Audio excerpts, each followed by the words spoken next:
สวัสดีค่ะยินดีต้อนรับเข้าสู่ช่อง Little Hideko วันนี้นะคะน้องบัวแบ้นะคะวันนี้ขอใช้ชื่อนี้นะคะน้องบัวแบ้ค่ะเพราะว่าเป็นการใช้ชื่อแบบสุ่มนะคะวันนี้นะคะเราอยู่กันที่ฟิวเจอร์พาร์ครังสิตค่ะ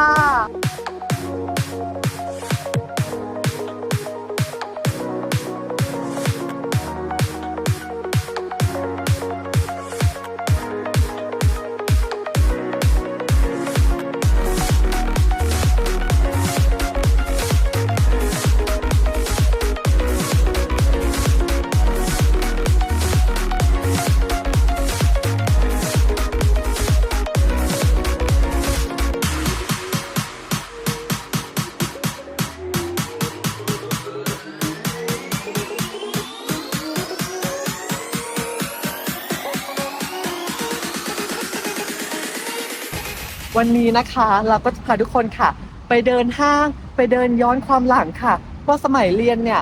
มีอะไรอยู่ในความทรงจำของเราบ้างกับฟิวเจอร์พาร์ครังสิตนะคะก็ที่นี่มันเป็นฉันเกิดและโตที่นี่ไงคะฟิวเจอร์พาร์ครังสิตก็ไม่นานเท่าไหร่นะคะปีที่แล้วนี่เองสมัยไหนคะไม่ใช่สมัยมหาลัยนะคะแต่เป็นสมัยเรียนมต้นและมปลายฉันไม่ได้เรียนที่ฟิวเจอร์พาร์ครังสิตค่ะแต่ที่นี่คือแหล่งแฮงเอาท์ของเด็กรังสิตนะคะดิฉันค่ะจะพาทุกคนค่ะไปย้อนรำลึกความหลังว่าตอนนั้นค่ะดิฉันนั้นทำอะไรไว้กับที่นี่บ้างค่ะไปกันค่ะ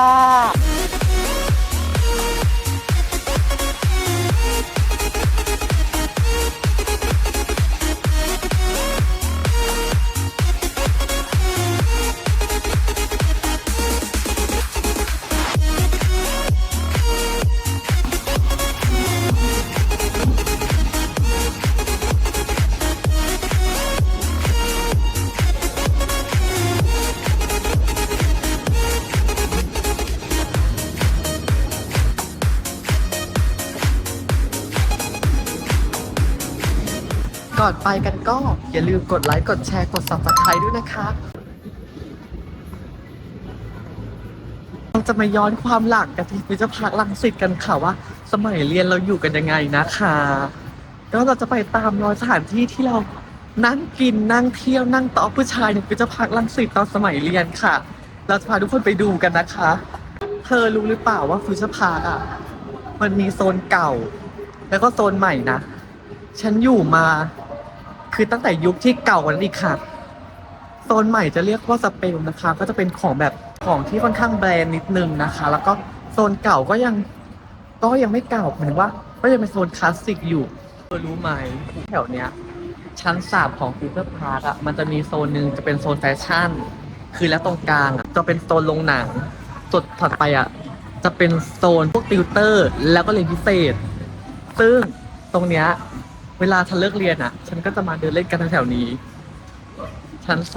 3เดินเล่นตรงนี้แล้วมันจะมีร้านแนวร้านฟุตซี่อะไรทุกอย่างที่แถวนี้ตรงนี้เลยโซนแฟชั่นแล้วน้ำพุตรงเนี้ยวิวนี้เขาเปิดใหม่แต่น้ำพุตรงเนี้ยฉันจะมานั่งเล่นกับผู้ชายตลอดคือไม่กลับบ้านค่ะประมาณแบบทุ่ม2 ทุ่มก็คือนั่งอยู่โซนน้ำพุหน้าโรงหนังนะคะแล้วโรงหนังนี้วิไปหาว่าแรงใหญ่มากโอ้ my god โรงหนังตรงนี้นะคะคือโรงหนังคลาสสิกของฉันเพราะฉันมาดูหนังกับผู้ชายหลายเรื่องมากแล้วก็หลายคนมากแล้วก็เนี่ยคือมาแตะกันอยู่ตรงนี้แหละโรงหนังตรงนี้นะคะโรงหนังที่เมเจอร์ซีนิเพ็กซ์สาขาฟิวเจอร์พาร์ครังสิตออริจินอลตรงนี้อยู่มานานมากตั้งแต่ฉันเป็นเด็กและฮาร์เบอร์แลนด์ตรงนี้ตอนนั้นตอนเป็นเด็กเคยมีศูนย์อาหารที่ใหญ่มากแล้วก็พอโตมาก็เลยมาแต้ผู้ชายตรงนี้ คิดถึงมากอ่ะไม่ได้มานานมากเออ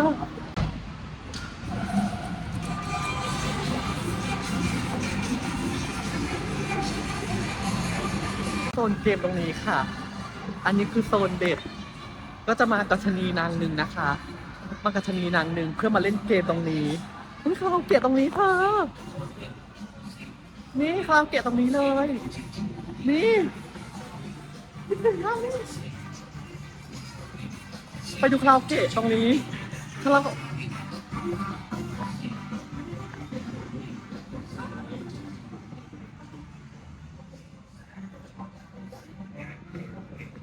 ตรงนี้คือคาราโอเกะที่มากับเพื่อนบ่อยมากชนีชอบมาร้องเพลงกันแล้วก็เธอจะนั่งใต้ผู้ชายอยู่เรื่อยๆหรือว่าโซนเกมตรงนี้จ้าเออนี่จ้าโซนเกมตรงนี้จ้าแล้วก็เธอคือบางทีคือเหงามากก็มานั่งดูหนังคนเดียวนะคะแล้วเมื่อก่อนมันจะมีบัตรของเมเจอร์ที่แบบว่าบัตรราคาถูกมากฉันเคยดูหนังอ่ะล่าสุดคือเรื่องละ50 บาทหรือ80 บาทแล้วฉันดูทุกอาทิตย์แบบไม่มีใครดูกูนั่งกูเข้าโรงหนังเลยแบบนี้ต่อไปนะคะเราจะพาทุกคนไปโซนเลนพิเศษซึ่งดิฉันอกหักเวลาอกหักชอบมีอะไรมาแบบว่าให้ต้องกระตือรือร้นทำอะไรสักอย่างหนึ่งก็คืออกหักปุ๊บกูขอเงินพ่อกับแม่เลยจอมคอร์สเรียนพิเศษเลยเรียนไปเลย50 ชั่วโมงคือ2-3 คอร์สด้วยนะน่าจะตอนจบม.5แล้วแกเอาสิอกหักปุ๊บคือชีวิตกูคือแบบเรียนเลยพิเศษบอกว่ามึงไม่ชอบกูใช่ไหมได้กูเรียนเลยค่ะกูนั่งเรียนพิเศษเลยค่ะถามว่าเรียนพิเศษถามว่าเรียนไหมก็เรียนไปได้ครึ่งคอร์สแล้วก็ที่ฟิวเจอร์มันจะมีที่เขาเรียกว่าอะไรนะคอนเสิร์ตคือมันจะเป็นไลฟ์คอนเสิร์ตอยู่บ่อยๆกูก็หนีไปดูคอนเสิร์ตรถกลับก็ไม่มีอีดอก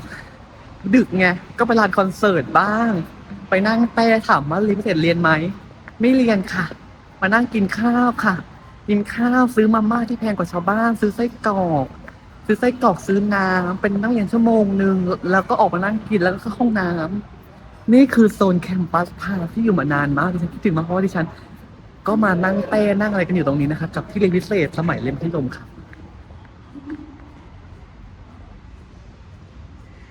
เธอมันเปลี่ยนไปเยอะมากคือตรงนี้เคยเป็นดาววองคุ้มมองยังอยู่อันนี้ยังอยู่ของอันนี้คืออยู่มานานมากของโซนนี้วอลสตรีทคือตอนแรกอยู่ข้างล่างอยู่แบบนี่คือตรงท่ารถเป็นตึกที่ใหญ่มากแล้วขึ้นตรงนี้ค่ะเคยเป็นเอ็นคอนเซปต์ค่ะเคยเป็นเอ็นคอนเซปต์โรงเรียนสอนภาษาอังกฤษชื่อดังของครูพี่แนนไหมถ้าจำไม่ผิดครูพี่แนนก็มีสอนภัยสังคมด้วยนะคะมีสอนของภัยสังคมอันนี้ก็จะเป็นคือมีติวเตอร์ตรงนี้ด้วยตรงนี้เป็นของครูอ้วนค่ะทุกคนโรงเรียนสอนร้องเพลงของครูอ้วนนะคะขึ้นไปข้างบนก่อนข้างบนจะเคยมีออนดีมานแล้วก็มีติวเตอร์ด้วยมีออนดีมานยังอยู่ท่ามกลางความล้มหายตายจากของสถาบันกฎวิชานะคะเธอออนดีมานยังอยู่จ้าฉันเคยเรียนออนดีมานที่จะอยู่ตรงนี้นะคะฉันเคยเรียนออนดีมานประมาณคณิตมั้งแล้วเรียนไม่รู้เรื่องแล้วห้องมันเล็กมากจำได้ว่าวันแรกของการมาคลาสนะคะวันแรกของการมาคลาสห้องเล็กมากประมาณ80 คนหรืออะไรนี่แหละคือแต่ห้องเล็กมากคือจนโต๊ะไม่พอนั่งสอนสดด้วยตอนนั้นเป็นแล้วทำไมเอ่ยเสร็จแล้วเขาก็ย้ายให้ไปห้องที่ใหญ่โคตรใหญ่คือใหญ่กว่าเดิมมากแล้วไงเอ่ยพอเริ่มวันที่2วันที่3เด็กเริ่มน้อยลงค่ะหมายถึงว่าก็คือทุกคนซื้อคอร์สที่มาวันแรกเริ่มไม่มาเรียนกันคือไม่ใช่ว่าคอร์สเขาไม่ดีนะหมายถึงว่าเด็กมันก็โดดเรียนไงถึงเข้าคลาสเรียนก็มานั่งเล่นนั่งอะไรนั่งหัวนั่งขำอะไรไม่ทำอะไรอย่างเงี้ยจนเหลือเข้าคลาสสมมตินะคลาส3 ชั่วโมงแรกครูไม่ได้สอนเพราะไม่มีเด็กเข้าชั่วโมงที่2ก็มานั่งเล่นนั่งหัวชั่วโมงสุดท้ายนั่นแหละถึงจะได้สอนก็คือเป็นคลาสที่แบบดอกเปลืองตังค์หมายถึงว่าเขาสอนดีนะคุณครูก็สอนดีตอนนั้นแต่ทำไมเอ่ยแต่เกิดจากความที่คือเด็กมันที่นั่นแหละนะคะนี่คือวีรกรรมนะคะของการเรียนพิเศษ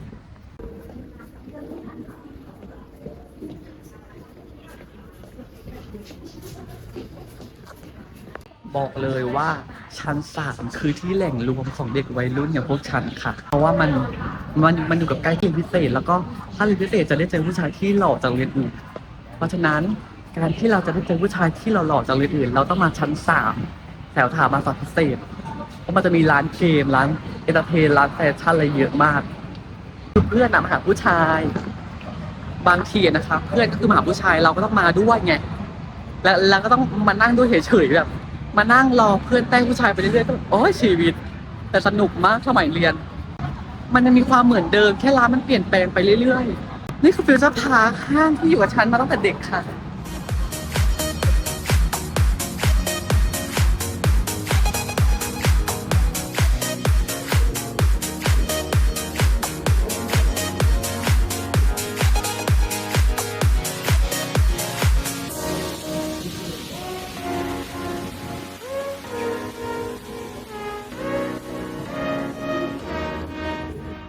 แล้วยังไงล่ะมาฟิวเจอร์ต้องกินอะไรคะ Eat MR ค่ะนี่ไม่ใช่คลิปเก่านะคะนี่คือคลิปใหม่เราไปทุกห้างคือกิน Eat MR เพราะว่าไม่รู้จะกินอะไรเชื่อไหมคือเจ้าของเขาต้องจ้างฉันแล้วแหละเพราะว่าทำไมฉันกินทุกคลิป Eat MR ทุกคลิปมากรุงเทพเพื่อห้าง Eat MR คือคำตอบของคุณค่ะ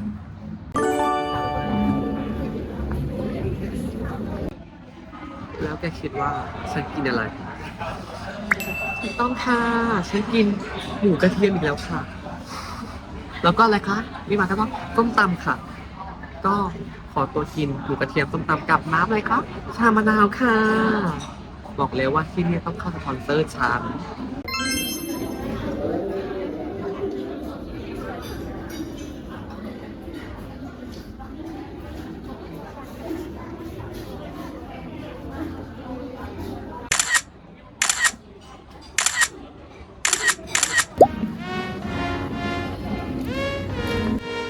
เธอ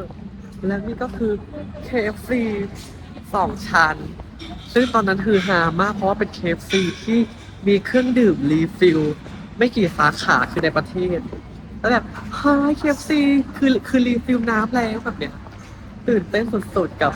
วิศวะรังสิตนะคะเนี่ยเด็กเด็กชานเมืองก็จะเป็นอย่างเงี้ยแบบมีฟิลแบบ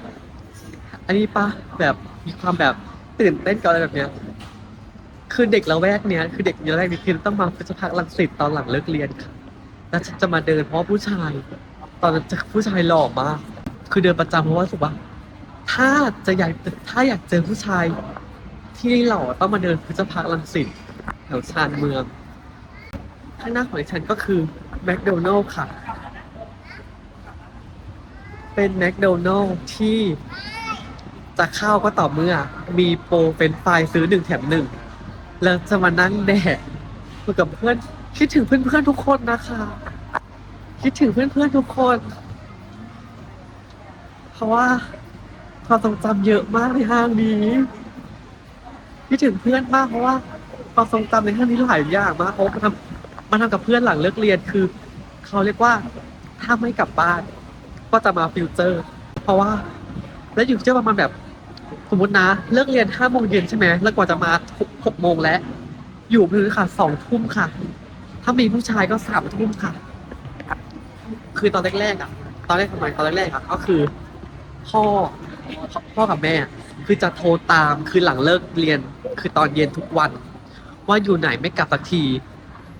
หลังๆมาพ่อแม่ก็คือไม่โทรตามอีกเลยแบบแบบคือไม่โทรตามแล้วอะคือไม่โทรแล้วคือไม่โทรเลยนะตั้งแต่วันนั้นจนถึงตอนนี้พ่อแม่คือไม่เคยโทรหาดิฉันเลยค่ะคือตอนแรกคือโทรทุกวันแต่จนแบบว่าพอพอเริ่มมาฟิลเซอร์กับเพื่อนนะคะคือพ่อแม่ไม่โทรตามอีกเลยคือคือไม่ใช่ว่าไม่ถูกนะทีนี้แบบแต่อยู่กับผู้ชายอยู่กับอะไรอยู่ไงแล้วพ่อแม่คงเอือมละอาแบบไม่แล้วไง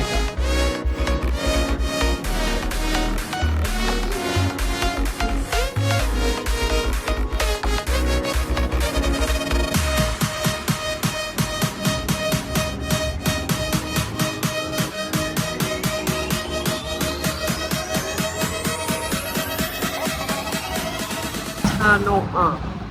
อีกแล้วเหรอกินแต่ชานมไม่วันนี้สวยวันนี้แต่งหน้าสวย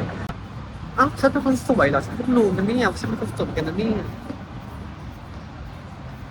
แสงไฟในห้างมันแบบมันไม่ยมเท่าไหร่ บุ๊กอีฟแอนด์บอลฉันจะพาทุกคนค่ะไป ลานสเก็ตน้ำแข็งนะคะฟิวเจอร์มีลานสเก็ตน้ำแข็งนะคะคุณว่าไปอีฟแอนด์บอยคือใหญ่มากคือใหญ่ขึ้นทุกปีป่ะคือใหญ่สุดๆแบบใหญ่มากอีฟข้างหลังฉันนะคะแกอันนี้คือเราแก่แล้วหรือเปล่าเพราะว่าคือเราเห็นทุกการเติบโตของแบรนด์แต่ละแบรนด์จากแบรนด์เล็กๆอะแล้วใหญ่ขึ้นใหญ่ขึ้นนี่คือลานสเก็ตค่ะความทรงจำมากมายที่ลานสเก็ตนี้ค่ะเลิศ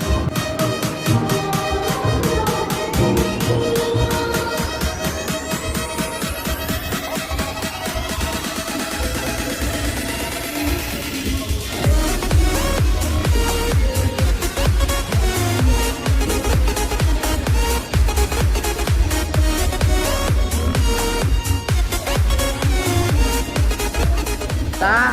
ฉันบอกแล้วว่าแถวโรงเรียนฉันมันเลิศจะตายเห็นอย่างเงี้ยฉันก็เป็นเด็กชานเมืองนะคะฉันอยู่รังสิตนะคะเด็กรังสิตนะคะรังสิตมันลายนะคะ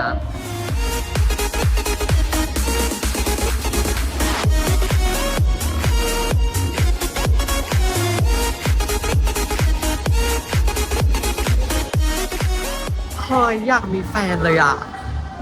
มีแฟนเนาะมานั่งช่วยพยุงช่วยจับอะไรสเก็ตเราเรื่อยๆแล้วก็อุ้ยเธอ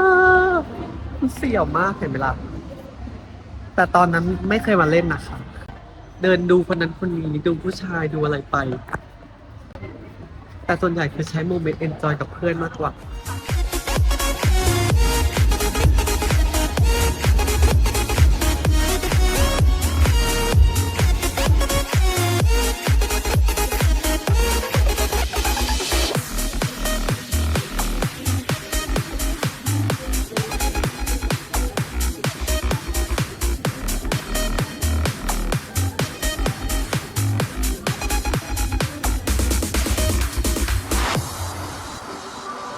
ได้มาแล้วค่ะได้แล้วค่ะก็ถ้าใครได้ดูที่เทปที่ไปเดินที่สยามนะคะดิฉันบอกไว้ว่าถ้าอันนี้ไม่ลดราคาดิฉันก็จะไม่ซื้อแต่ดิฉันมาที่ฟิวเจอร์มันลดราคาแล้วค่ะเพราะฉะนั้นก็เราก็ซื้อราคา99 บาทไปแล้วว่าถ้าไม่99 บาทดิฉันไม่ซื้อค่ะของเมมโมรีนะคะเห็นไหมล่ะได้มาแล้วในที่สุดในราคา99 บาทของลดราคาเท่านั้นจากที่เป็น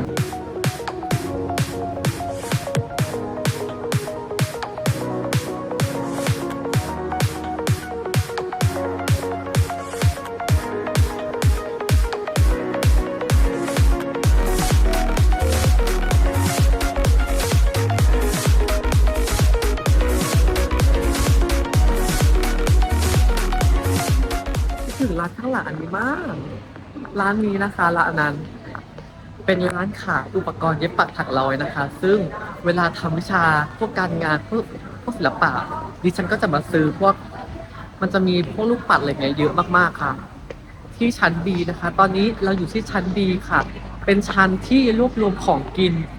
ของอร่อยของฟิวเจอร์พาร์คค่ะว่าชั้นดีคือชั้นที่รวบรวมของกินร้านเด็ดๆอะไรที่ถ้าหิวให้มาชั้น B จะเป็นชั้นที่แบบว่าซื้อของกระจุยกระจายเลยนะคะมุ้ยก็เปลี่ยนไปเยอะมากเหมือนกันนะเนี่ย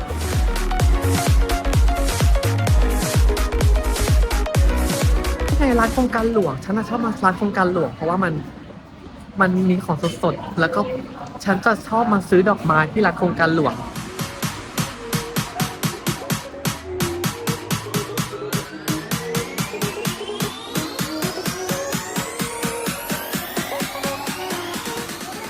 ของกินคือเยอะขึ้นเยอะมากไอเลิฟมากแต่ร้านดั้งเดิมก็ยังอยู่อ่ะคือแบบก็คือเคยเป็นไหมเวลามาเดินกับเพื่อนอ่ะแล้วมาเดินห้างอ่ะ2 ชั่วโมงก็เลือกกันไม่ได้ว่าจะเข้าร้านไหนฉันอยากกินอย่างเพื่อนอยากกินอย่างอีนั่นอยากกินอีกอย่างหนึ่งคือเป็นกลุ่มแก๊งเดียวกันนะแต่แบบอีนั่นอยากกินอันนี้อีนั่นอยากกินอันนั้นอะไรอย่างเงี้ยสรุปคือไม่ได้กินแล้วก็มันจะมีร้านยำร้านหนึ่งแต่อันนี้คือ MK ซึ่งเปลี่ยนมา หลายดีไซน์แล้วตั้งแต่ยุคเก่าๆร้านเก่าๆก็ยังอยู่นะคะว่าไปถือว่าอยู่กันอยู่นานมากน่าจะไม่อยู่แล้วมันจะมีร้านยำร้านหนึ่งที่แบบแพงแต่ก็กิน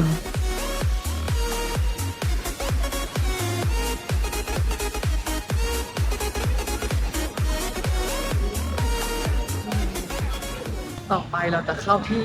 ศูนย์อาหารท็อปกันค่ะเป็นศูนย์อาหารที่ดิฉันกินบ่อยมากนะคะเพราะว่ามันถูกที่สุดแล้วเวลามาเรียนพิเศษเลยอะไรเงี้ยก็คือเมื่อสมัยก่อนตอนมีนักเรียนอะนะหาโต๊ะนั่งยากมากเพราะว่าคนจะเยอะมากแบบคือโต๊ะก็เยอะนะแต่แบบว่าแต่คนเยอะกว่า เพราะว่านักเรียนแดกกินกันฉ่ำแบบนักเรียนคนโดยเฉพาะถ้าวันหยุดก็คือหยุดค่ะที่นี่แบบคนเยอะเกินโต๊ะน้อยลงอ่ะร้านเยอะขึ้นนะมันมีแต่ร้านดังๆมาเปิดแล้วอ่ะว่ามันก็ผ่านมาหลายปีเนาะคือร้านก็ล้มหายไปจากร้านใหม่ๆก็ผุดขึ้นมานะคะ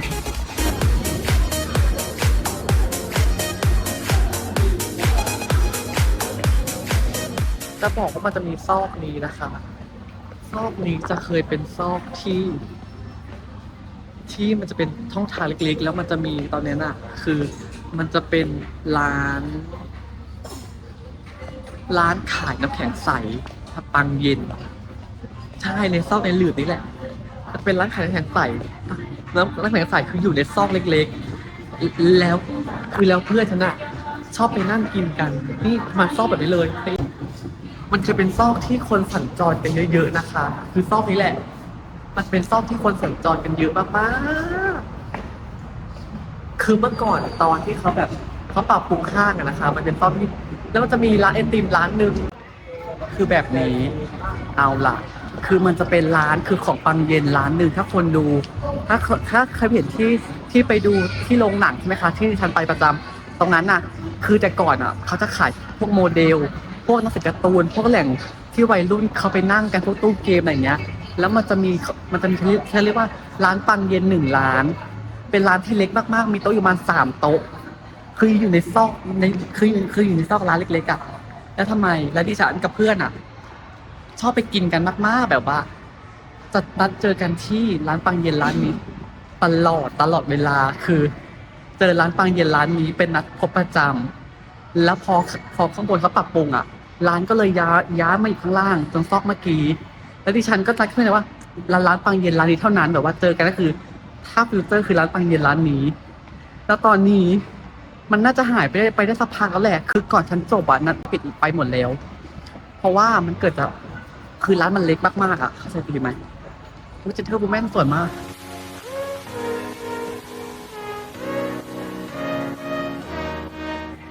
คือร้านมันเล็กมากๆร้านแบบคือเหมือนแบบเขาทำกันเองอ่ะแล้วตั้งอยู่ในห้างแกคิดดูแล้วมีอยู่มัน3 โต๊ะคืออยู่ในซอกที่แถวพิเศษตรงนั้นแหละแล้วมันก็หายไปคือก่อนฉันจบแล้วฉันก็เสียดายมากที่ร้านนั้นหายไปแล้วก็หลายๆร้านที่เป็นตำนานของฟิวเจอร์พวกร้านขายการ์ตูนร้านขายเกมร้านขายอะไรที่เป็นร้านเล็กๆอ่ะที่ถึงมากเป็นแบบคือเป็นที่ประจำของวัยรุ่นยุคก่อนว่าต้องมาที่นี่อะไรเงี้ยเพราะว่าคือนัดเจอคือโรงหนังค่ะโรงหนังฟิวเจอร์เท่านั้นแล้วก็มีแบบว่าของทุกอย่างที่วัยรุ่นสมัยนั้นต้องการก็สมัยนั้นก็เมื่อปีที่แล้วนี่เองใช่ก็ปีที่แล้วนะคะทุกคนนั่นแหละเป็นที่แบบร้านลับๆที่นัดพบประจำแบบว่าเจอกันร้านนี้อะไรเงี้ยของเด็กรังสิตคือแก๊งพวกฉันนะคะคือแก๊งฉันเองแบบว่าร้านปังเย็นที่ฟิวเจอร์เป็นร้านในซอกในหลืบเล็กๆแต่มันน่าจะหายไปพร้อมกับความเจริญก้าวหน้าและความยิ่งใหญ่ของห้างนะคะว่าร้านเล็กๆได้หายไปแล้วคิดถึงมากคิดถึงเหมือนกันนะคะเพื่อนๆด้วยแล้วก็หลายๆร้านด้วยที่หายไปแล้วอย่างเงี้ยมันก็เป็นตำนานที่อยู่ในใจ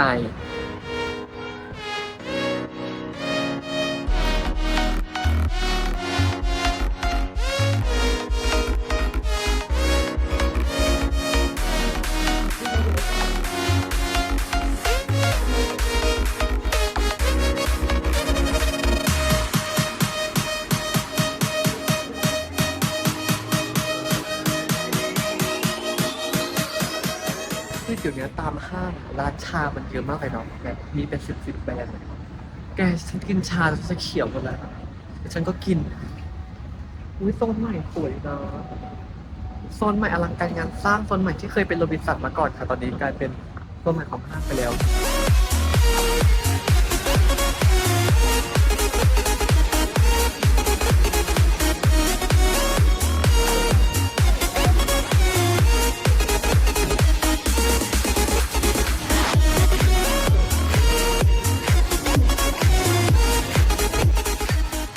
นี่คือพลังของเดินลงลิฟต์มาแล้วเห็นคนต่อแถวควรรอกันเยอะก็เลย เอ๊ะร้านอะไรอ่ะอ๋อกินหน่อยดีกว่า พลังของคนรอหน้าร้านช่วยให้ลูกค้าคนอื่นตัดเขาสามารถคือตัดสินใจจะได้เขาวิคนเยอะน่าจะอร่อยวิร้านดังนี่ลองหน่อยดีกว่าอย่างเงี้ยนี่คือพลังของการที่คนรอหน้าร้านเยอะๆนะคะมาร์เก็ตติ้งเบอร์เลิศชอบ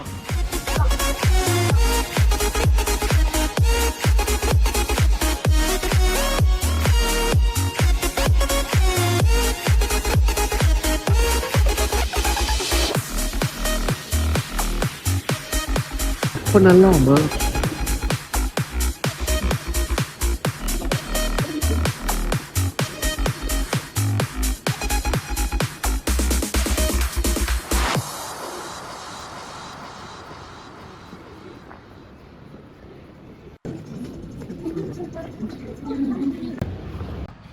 เธอคิดว่าฉันสวยปะ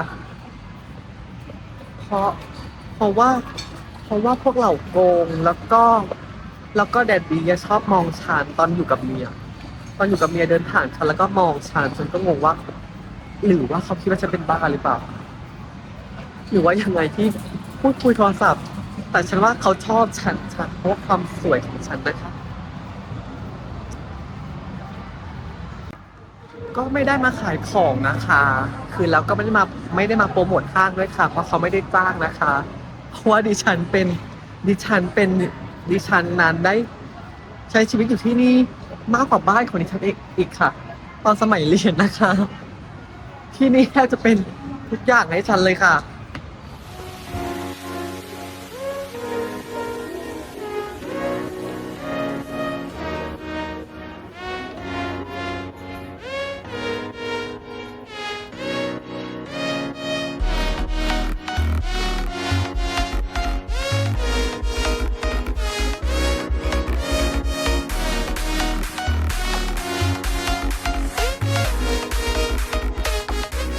เอาละค่ะ